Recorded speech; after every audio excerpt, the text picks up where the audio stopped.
Good morning, everyone. Welcome to today's family service. Glad to see some people are here. My name is Ron Suchia, and I'll be the chairperson today. And we will begin this morning's service with Sanbujo on pages 24 and 25.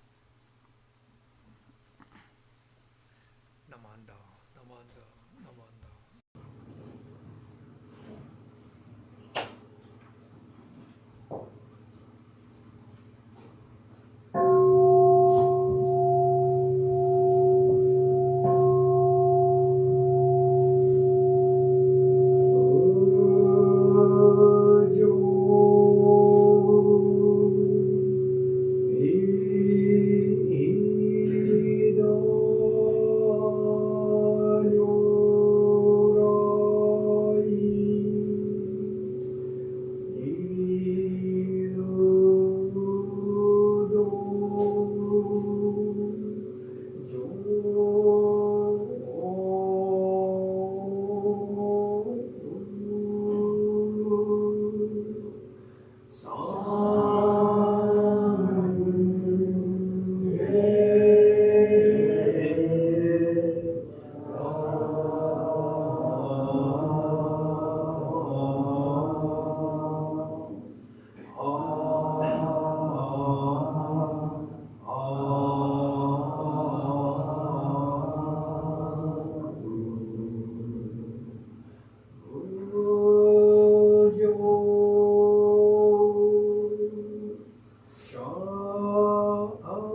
Now we will have Sutra chanting, Sei Ge, on page 93.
Please stand for the Gatha, We Are One, in the White Book on page 150 and 152.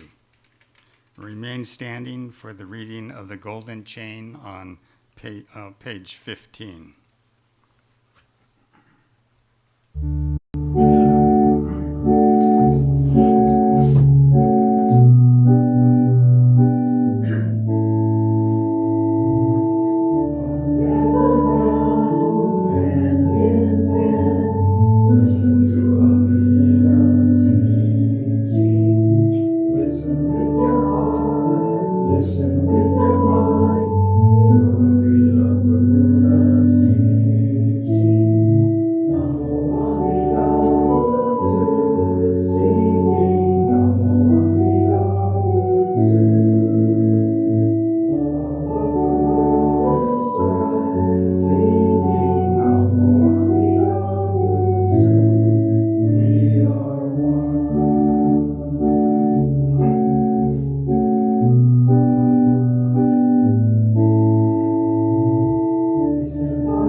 Please switch to the purple books. Page 15. Golden Chain number 1.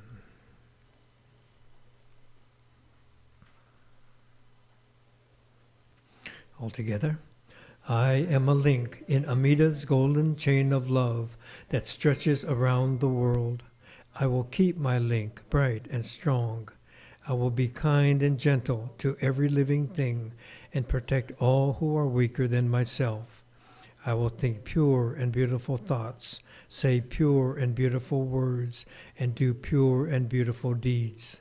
May every link in Amida's golden chain of love be bright and strong, and may we all attain perfect peace. Namo Amida Butsu, Namo Amida Butsu, Namo Amida Butsu, Namanda, Namanda, Namanda. Please be seated.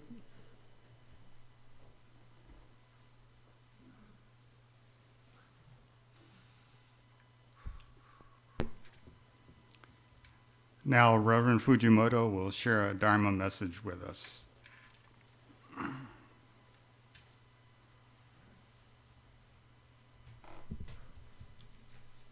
Good morning. Ohayo gozaimasu.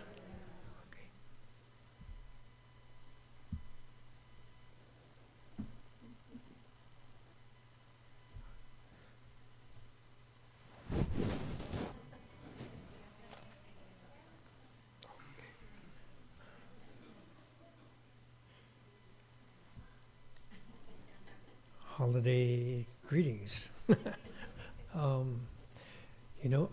This morning I found my warrior Snoopy, but I couldn't find my Christmas Snoopy. I'm kind of devastated. So, but we have warrior Snoopy. I hope the other guy didn't get traded or something. Charmin's the general manager. We'll have to check in with her. Okay. Come on, sit down, nice.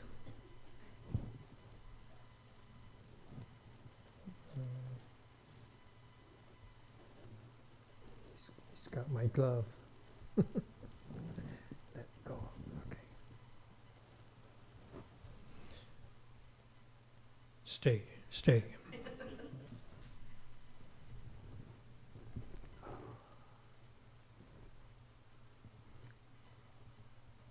We didn't rehearse this. Okay.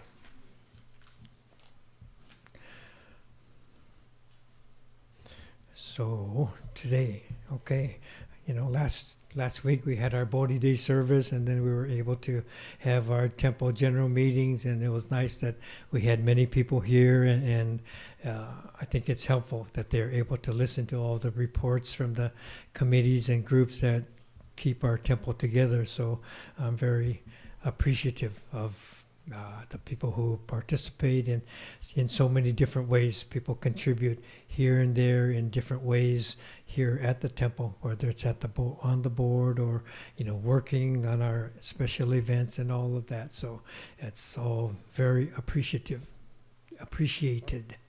So today, title is Potato Chips and Smoked Salmon. Sounds like I'm getting ready for the holidays, right? Yeah. So kind of thinking about how do we teach the Dharma? How do we learn the Dharma? What do we want? Do we want to learn about the Dharma, or do we want to live the Dharma? I think they are close, but maybe related, but a little bit different. So I have a couple of stories to share with you. I think Charmin snuck out to look for Christmas Snoopy here. She's going to miss the best part here. So, on my computer, we have all these different files, and some of them continue, and I keep them on the screen when they're ongoing, right? And I have one that's called Dreams.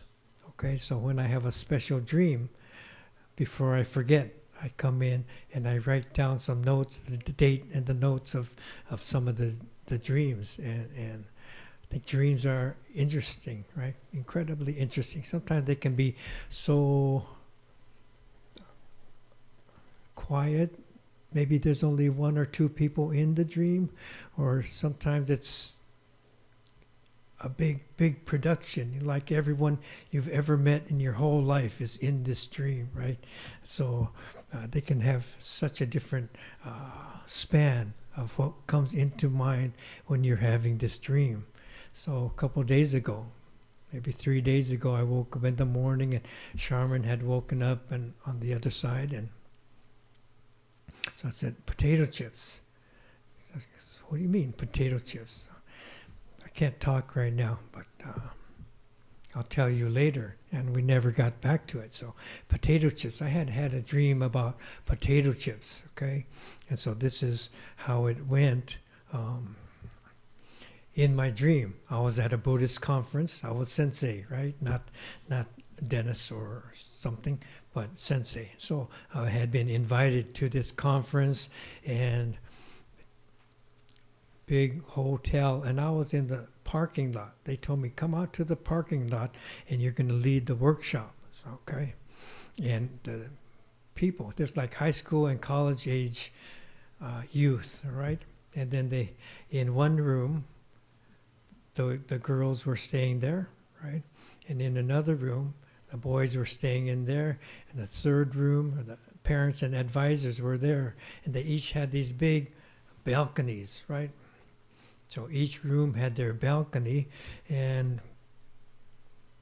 I could look up there. I see they're in their rooms, and it just seemed so odd. Why? Why are they having me lead, my workshop from the parking lot? And I'm talking up to this balcony, 3 groups of people, right? And they're like on the second floor, 3 different groups, and the boys, I could peek into their room, and the basketball game's on, and they're eating stuff, and so brother, this is not ideal, right? This is not how I would set up a conference, right? And so each room had these double sliding doors that led to the balcony where they could see me standing below, and this voice says, please come, we're going to have our workshop now, please come out to the balcony. And so slowly they come out.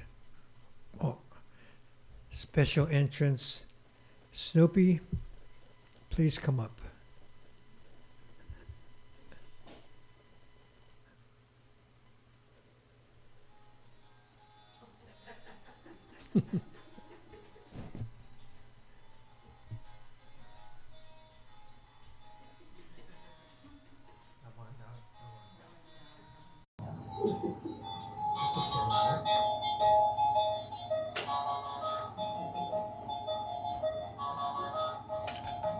peaceful dances. Thank you. Okay. Okay, so let me start again, Charmin. I just told them how a couple of days ago I was talking about dreams, and I woke up. I said potato chips. He said, "What do you mean by potato chips?" And I couldn't tell you. So I'm telling them about this dream where I was at a conference, 3 balconies of people, and I'm in the parking lot. So I'm supposed to address them, and wondering how can I present Buddhism like this. You know, it feels like the Romeo and Juliet scene, right? Standing, looking up in the balcony, you know. And so wondering what I could do. How can I handle this, you know? And kind of upset that they would put me in this kind of position, right? And so I thought, gee, maybe I could engage them in more of a dialogue than a presentation. So I was asking a couple questions, see if they might answer, and a couple of the boys did, you know, and then a couple more. So this might be okay. So I'm trying to go with it that maybe we can communicate even though the setting is odd. They're all staring down at me, you know, from this balcony kind of setting, okay? But just when I thought maybe this might work, this big flatbed truck pulls up behind me, okay? And I'm trying to lead this workshop, and the flatbed truck, maybe kind of like what Hiko provides sometimes, right? And on the bed of the truck, all these individual sized bags of potato chips, right? Maybe the size of the cookies or that Howard brings on for us, hundreds of bags of potato chips, and the truck honks its horn, bah, bah, bah. Right, big old sound, and all the kids notice, hey, look, potato chips. And so they all go back in the room, and they're coming down to come and grab 2 or 3 bags of potato chips. And I'm like, what the heck? Probably different word, but what the heck? So I'm, you know, and a little bit disappointed, frustrated, and wondering, is that it? Is that it for my workshop? You know, and they're coming down. All the kids came down. They grabbed a couple bags of potato chips, and they're walking on to the next session. Time's pretty much up. And so I follow along, and I'm walking with one of the adults, one of the parents, you know. And after we said hello and sharing a bit, and I thought, this is kind of odd, you know. I couldn't really do my presentation, and he's telling me about what had happened, and so he started to tell me about the potato chip delivery, and it was from the parents of a little girl, okay, and the daughter had disabilities, handicap. But all the kids at the conference had been so kind and friendly to her, okay? They walked with her, they talked with her, and they were just so nice, not just for the weekend, but regularly, every day. All these kids that had come to the conference, they talked to their daughter and kind of embracing her, welcoming her, you know, even though she had difficulties and handicap and such. So her name or nickname was Potato Chip. So because of that, they brought all these potato chips to share with the kids that had been so nice, you know, and the parents wanted to let them know that their kindness meant so much to Potato Chip and to her family. And so they asked a friend to drive his truck, cover the back of the truck with all these little bags of potato chips just to give back to these kids, okay? And I'm walking along with the group. I thought, wow, that's such a touching story. And then I woke up and I thought, wow, that's such a touching story, you know? And I don't know where the story came from. You know, it's not like I had thought about something even similar to that before or had some kind of a dream like that. But potato chip, right? And so I was thinking about it, and there's so many other things going on, you know, working, real life working, getting ready for meetings and services and all this and that, but kept thinking about this dream, potato chip. And it was just really, really touching. And so it kind of crossed my mind, I was first upset that I couldn't do this presentation on Buddhism. But looking further, this Buddhism is unfolding right where we are. Everyone is living Buddhism, right? And so I'm disappointed at what I was supposed to do. But if I step back and look, Buddhism, and everyone gets it, and they're all around living Buddhism, not trying to learn Buddhism, but living it and so on. And kind of places my direction on how to present, to notice what's going on around us in our everyday lives. Okay, so what a dream! What a dream! Okay. So another story I have from Dr. Haneda, and it's about smoked salmon. Okay, potato chips, smoked salmon. So Dr. Haneda works and lives in Berkeley, and he was writing about smoked salmon. I've shared this story before. And when you make smoked salmon, you catch the salmon, fillet it, clean it up, and then you hang it into this big smoke box, right? And over several days, the salmon becomes smoked salmon, right? So in this image, we are the salmon, right? All the people are the salmon, and the smoke box represents maybe the Pure Land, maybe it represents the temple. Okay, so the temple is the smoke box. So everyone comes here. Gail comes to the temple, right? Tom comes to the temple. Dorothy comes to the temple. We all sit here in this smoke box.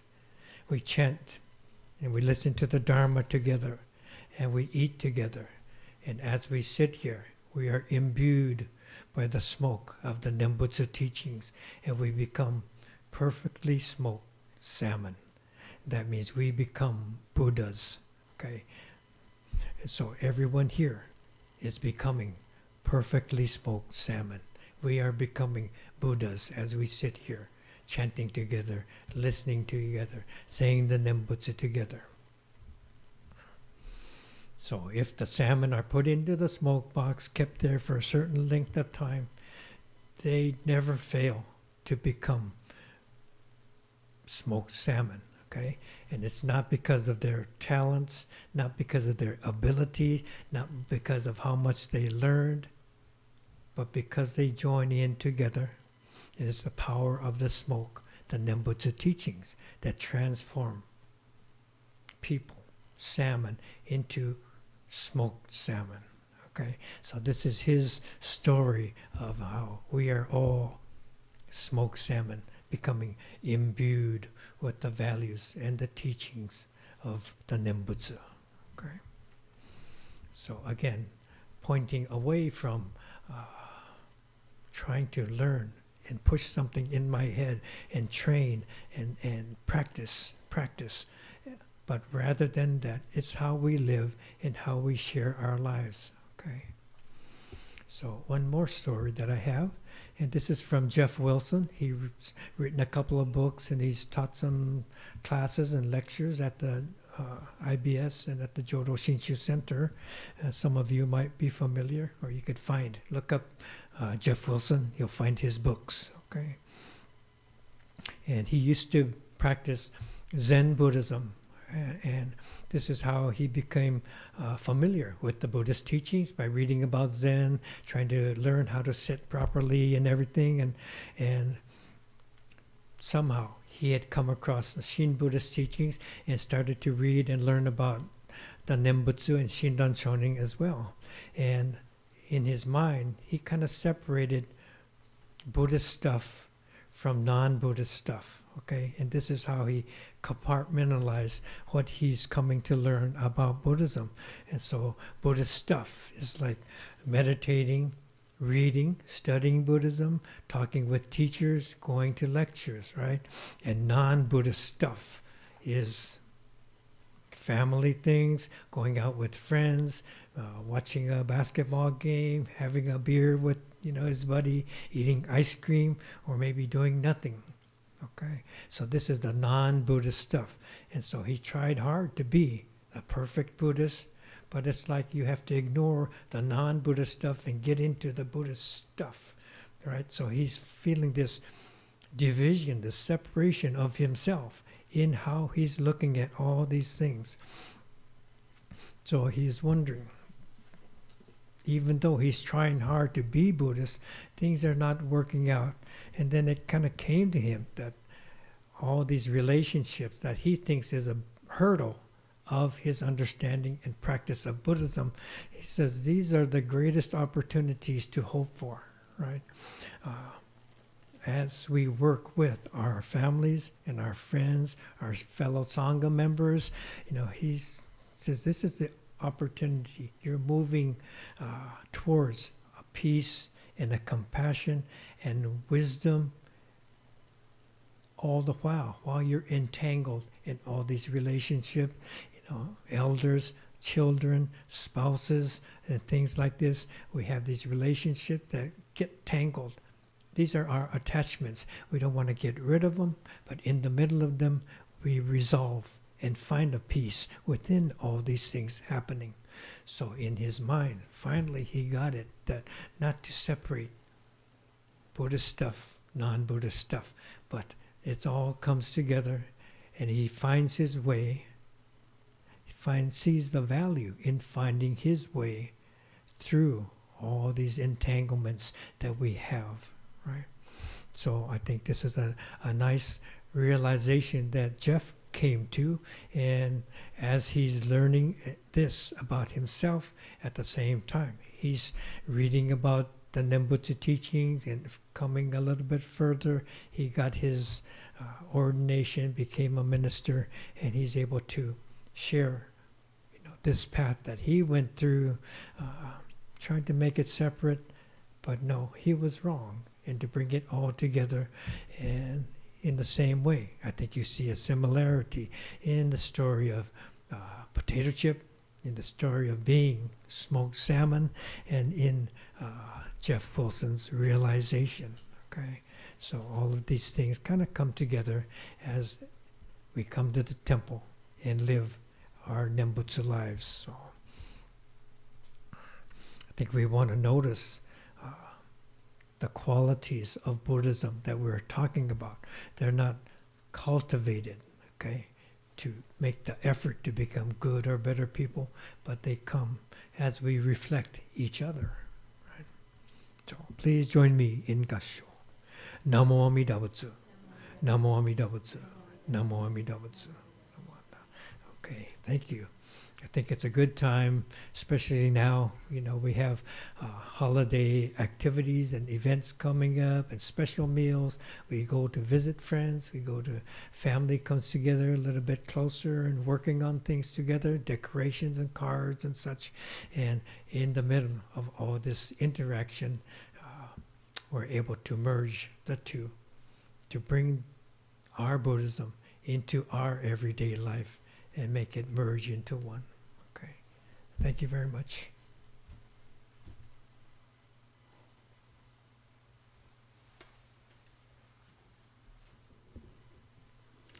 Thank you for your message, Sensei. I had never thought of myself as a salmon before, but I'm glad to know that I'm absorbing some Buddhism through osmosis. Please stand for the Gatha, May Peace Prevail, in the White Book on page 89 and 90. Thank you.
That pretty much concludes today's service, but I'd like to thank Reverend Fujimoto for conducting the service today and his Dharma message, and to those who helped with the altar preparations and with the service, and anyone who made special offerings.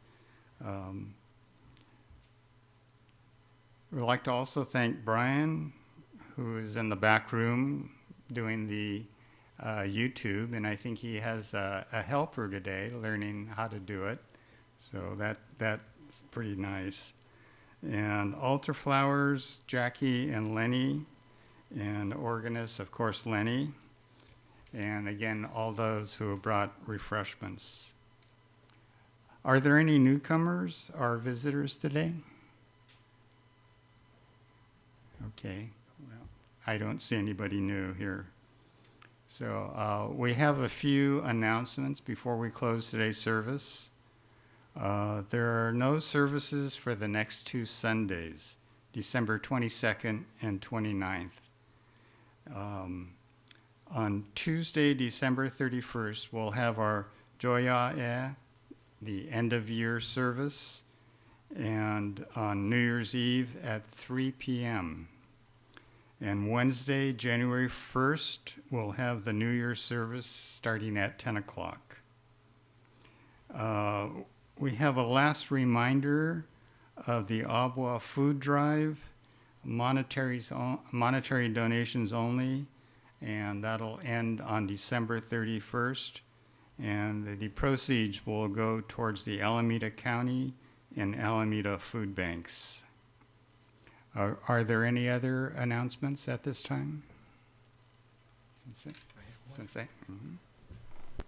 Yeah, because this is the last Sunday of the month, we can have Ask Reverend Dennis.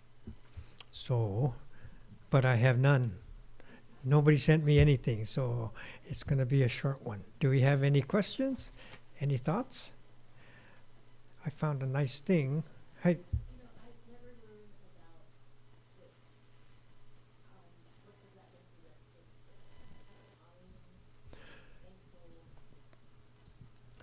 Yes, we are bowing to the words of the Buddha.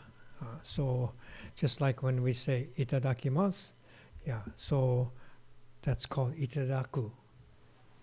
So you raise the book to your head and then you open it.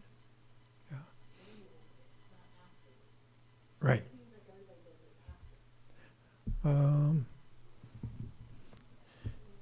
Let me find a book that's not occupied. Yeah, you pick up the book, then you open it.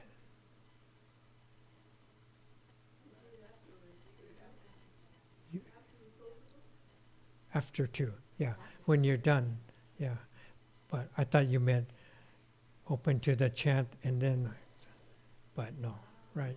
It's closed and you bow to it. Then you open it. Then when you're done, you close it. Yeah.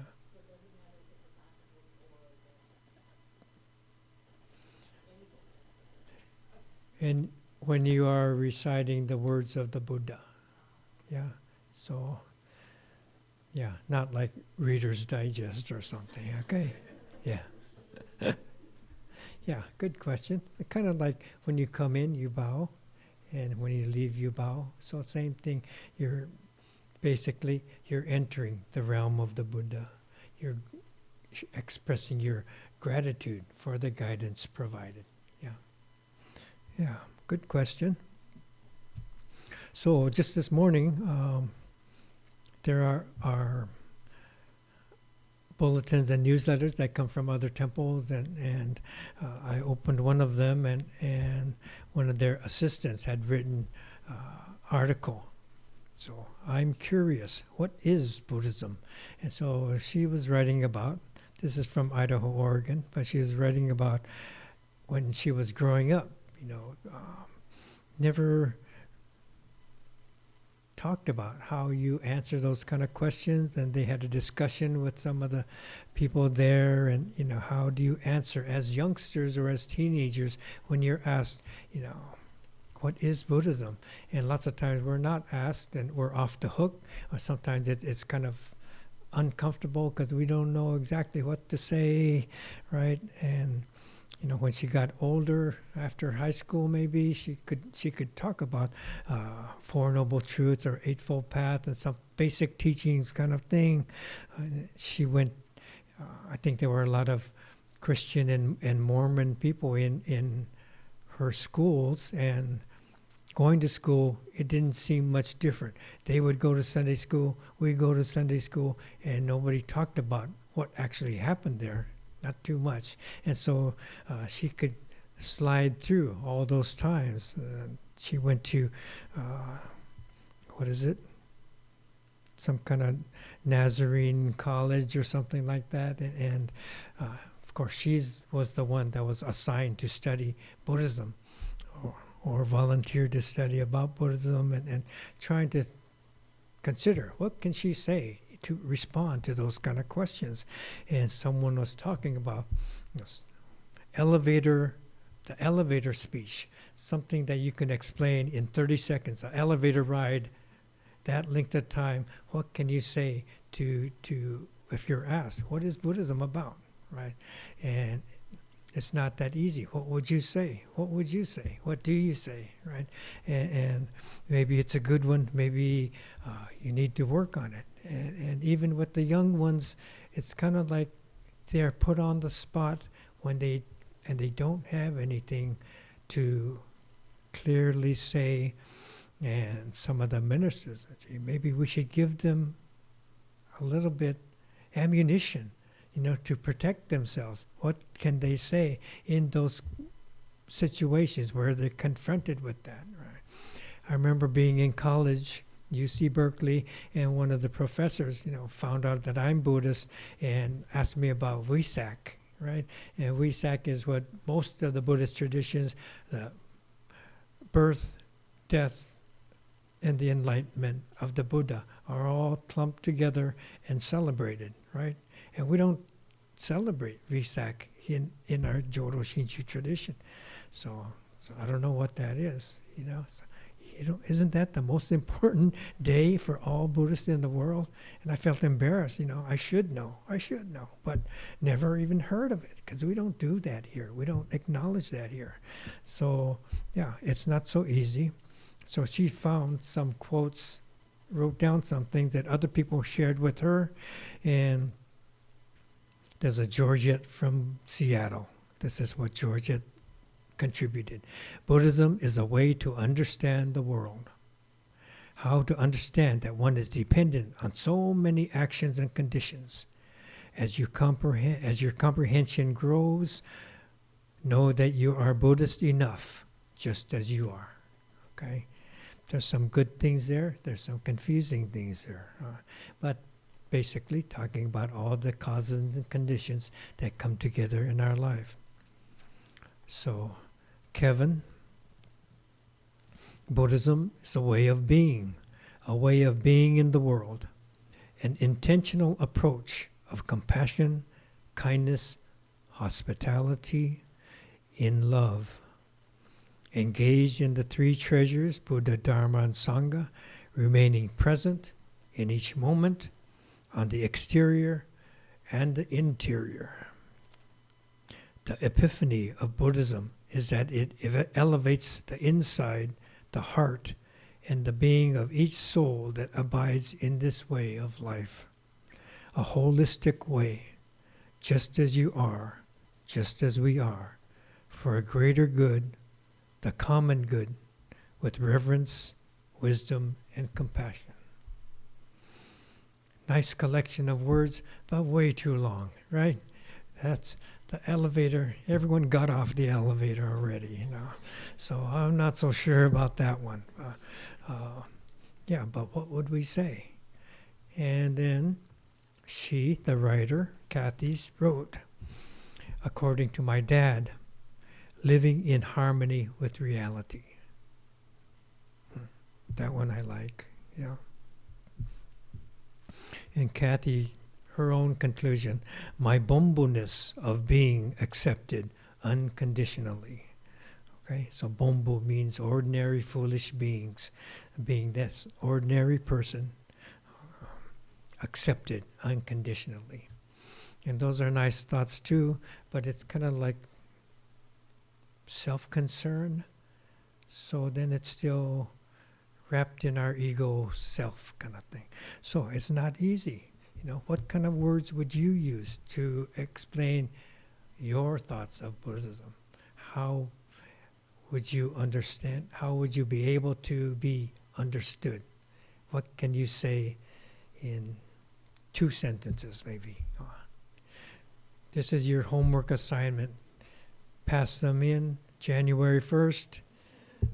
2 sentences, describe yourself as a Buddhist. What is Buddhism? How do you explain yourselves? Okay. Any other thoughts or questions? Okay, please join me in Gassho. Namo Amida Butsu. Namo Amida Butsu. Namo Amida Butsu. Namanda. Namanda. Okay, I'm going to relight the incense and we could come up in Oshoko. Okay. Were there anything more? Okay, very good.